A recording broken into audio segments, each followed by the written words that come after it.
nhom ngày đi đai nhom khơi bong bong tao khani hôi nha chỉ sai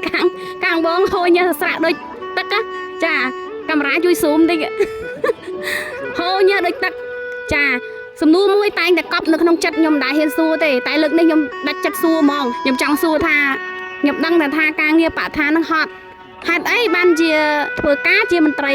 បរិស្ថានបាទសូមអរគុណដល់បងស្រីដែលបានសួរសំណួរនេះតាំងពិតកិច្ចការងារសង្គមនេះ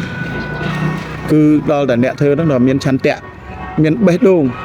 ជាមួយនឹងកិច្ចការងារជាមួយនឹងបងប្អូនប្រជាពលរដ្ឋដូចខ្ញុំមកធ្វើការក្នុងនាមជាក្រុមប្រឹក្សានិងជាចៅសង្កាត់រងទី1នៅសង្កាត់លេខ4នេះគឺ2ឆ្នាំជាង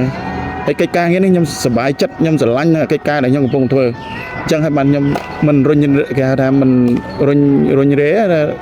គឺថាខ្ញុំធ្វើដោយបេះដូងបាទអញ្ចឹងដោយបងប្អូនយើងបានឃើញយុវជនយើងធ្វើការយើងមិនមែនថាបង្ហាញតែតាមបណ្ដាញសង្គមទេដល់យើងមួយយើងត្រូវតែអនុវត្តធ្វើបាទអញ្ចឹងដោយកន្លងមកគឺនៅសង្កាត់លេខ4យើងនេះខ្ញុំតែងតែបំផុសបងប្អូនប្រជាពលរដ្ឋក៏ដូចជាបំផុសមន្ត្រីរបស់ខ្ញុំ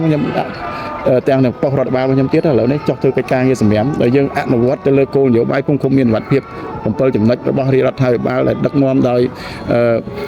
សម្ដេចបបធិបតីហ៊ុនម៉ាណែតហ្នឹងយើងយកមកអនុវត្តតាំងពីថ្នាក់ភូមិថ្នាក់សង្កាត់ថ្នាក់ក្រុង